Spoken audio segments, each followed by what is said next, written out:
down goes Draghi. Down goes Draghi. Prime Minister Draghi is out. The Italian government basically collapses. Yes, he's going to carry on until they basically get another prime minister.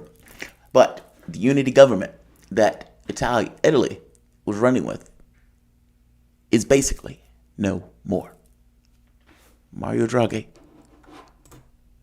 has resigned. Now, this is pretty wild, to put it mildly, and I would make the case that he's not going to be the last one. They took a vote. That vote ended with a vote of no confidence. Basically, he did not have the support of the other parties. You had the parties to basically walk out, Five Star being among them.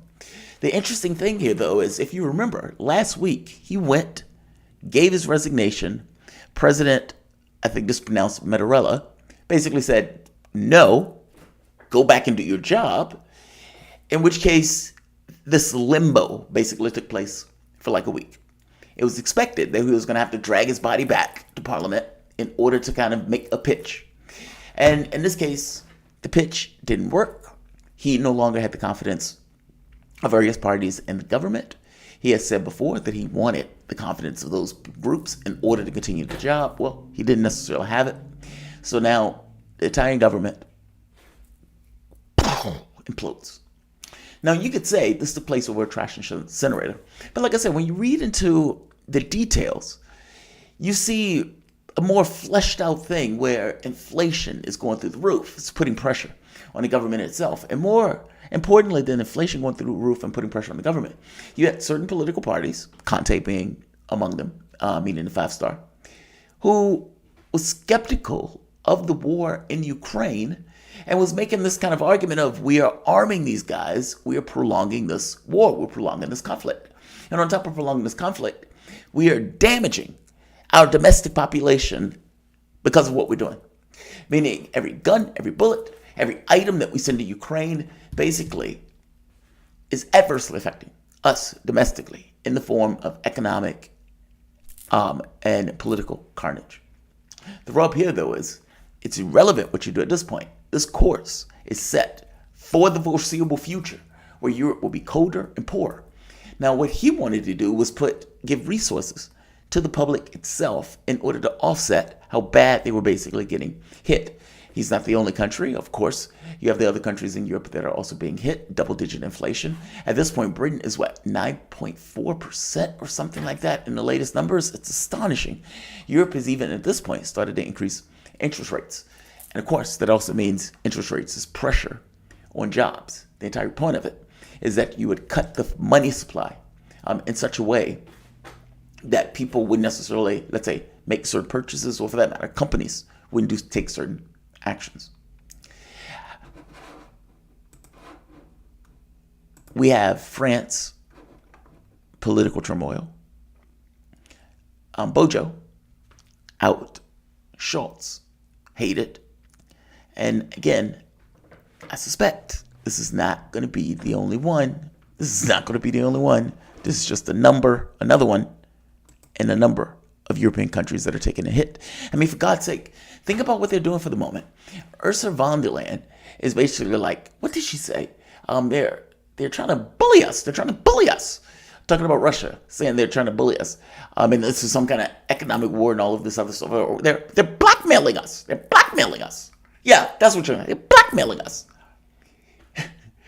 They're taking a 15% cut in the energy. That's what they're trying to do, which means that is going to hit every person in Europe, where those people are going to be colder, they're going to have less money, inflation is going to be through the roof, the amount that they pay for gas is going to go up. In fact, the amount they pay for everything is going to go up because energy is built into the process of any and everything that you are going to do as a society.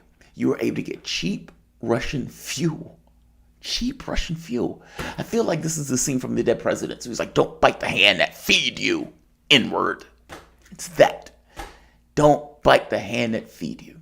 You were able to run your industries. You were able to say, oh, we're green. We're going green. Natural gas is our transition fuel. You were able to do all of that. But that wasn't good enough. That wasn't good enough. That wasn't good enough. Italy falls. Premier Mario Draghi resigned on Thursday after key coalition allies boycotted confidence vote, signaling the likelihood of an early election and renewed period of uncertainty for Italy and Europe at its critical time. Draghi tendered his resignation to President Sergio Mattarella during a morning meeting at the Quirinal Palace. Mattarella, who had rejected a similar resignation offer last week, took note this time around and asked Draghi's government to remain on as a caretaker. The president's office said Draghi's government of the unity imploded on Wednesday after members of the uneasy coalition of right, left, and populists rebuffed his appeal to band back together to finish the legislation's natural term and ensure implementation of the European Union-funded pandemic recovery program. Instead, the center-right parties of Forza Italia and the League and the populist Five-Star Movement boycotted a confidence vote in the Senate, and a clear sign they were done with Draghi's 17-month government. Quote, "Thank you for all of the work done together in this period," unquote, Draghi told lower chamber of deputies before they went to see Mattarella. Clearly moved by the applause, he repeated a quip that even central bank chiefs have heart. Even bankers bleed. Even bankers bleed. Even bankers have a heart. Oh, I love that. I love that. Even bankers have a heart. Well, you can imagine that the financial industry wasn't necessarily happy with this because Draghi was their guy. And the newspapers scorn, shame, headline from La Stampa on the front page. Italia betrayed, said the Repubblica. Farewell to Draghi's government, said Corriere della Sera. The five-star right here, let's see. Right here, Draghi, quote, "You don't have to give answers to me, you have to give answers to Italians," unquote, he told lawmakers. You have to give answers to the Italian public. That's what you have to do. But do they? What if they don't? In fact, I go further. What if what they're doing is responding to the Italian public? Meaning, these guys are politicians more than anything else. Isn't that magical more than anything else? They believe that there's going to be certain political positions that are going to give them a better chance of taking power, one way or the other. Here's the catch. Your government has taken on an action that has injured the government itself, meaning the public itself, meaning the direct domestic population has been injured by a foreign policy escapade that you guys got yourselves involved in. I'll go further. While the government was imploding, meaning while Draghi was dragging his chubby body to Parliament, begging these guys to come together, and people are walking out showing we are done with this government. That was last week. While that was taking place, you had members of the Italian government, Matteo, screaming that the opposition is working for Vladimir Putin. Why? Because in his mind, his logic was, if the government implodes, how will we give weapons to Ukraine? We will not be able to do a budget. That budget will not be able to allocate funding and money and weapons and etc. And we won't be able to give weapons to Ukraine. So let me get this straight.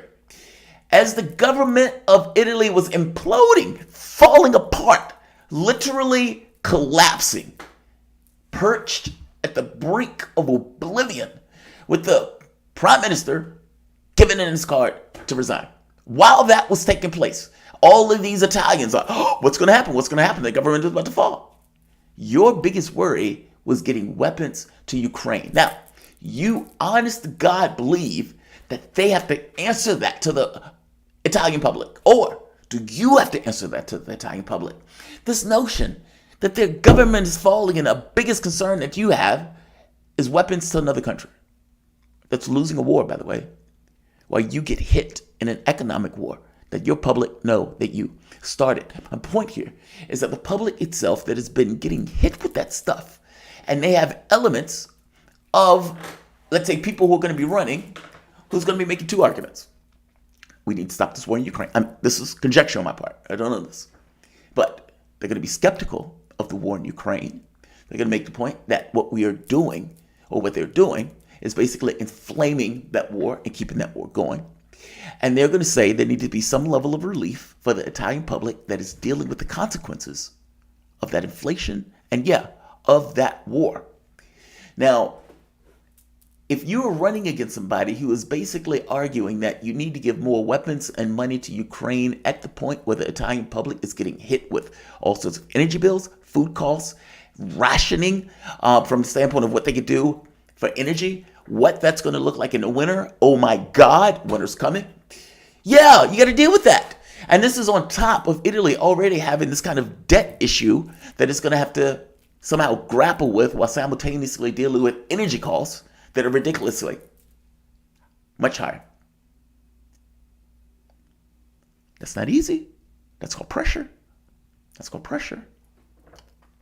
That's the point that I'm making, is that the public itself, I have a hard time believing that Italy is somehow magically different than any other country or any other person. I've been around the world. People around the world are basically the same. Their own physical matter, reality, and material needs is going to come first, more than anything else. Yes, there are ideological concerns, and yes, people have hearts where they care about this and they care about that.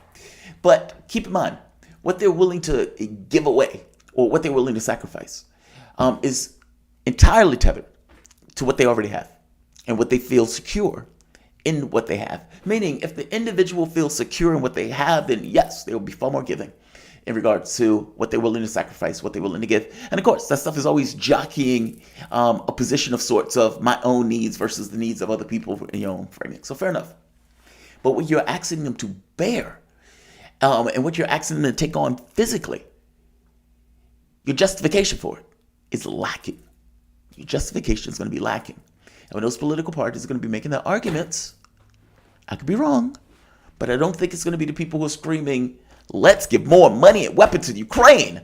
I understand that you're taking a hit for this, but Ukraine. I have a hard time believing that that is going to be the argument that is wins out. I could be wrong. I could be wrong. But part of the reason this government collapsed in the first place was because of a disagreement on this notion of, let's say, Ukraine and fights over that issue of Ukraine. Yes, the trash incinerator was a red line, but the FAFSA movement wanted to supply more resources to the public itself. And that wasn't happening because everything was focused on, of course, the issues associated with what took place in Ukraine. The Italian government collapses. It implodes. Draghi will carry on for the foreseeable future as a caretaker, basically dragging the government along with his body, even though he doesn't necessarily have power to do X and Y. And from the standpoint of going forward, elections are supposed to be taking place when? Maybe by the end of the year. I guess that's up for grabs at this point. The president does have the power to dissolve parliament, meaning basically call new elections. Hasn't necessarily done that yet. We'll see what happens. But I would go out on a limb and say that this will not be the last. This will not be the last. I mean, it's certainly not the first. Certainly not the first. I'm going to say like, I'm going to say share, and I am going to say subscribe. Thanks all.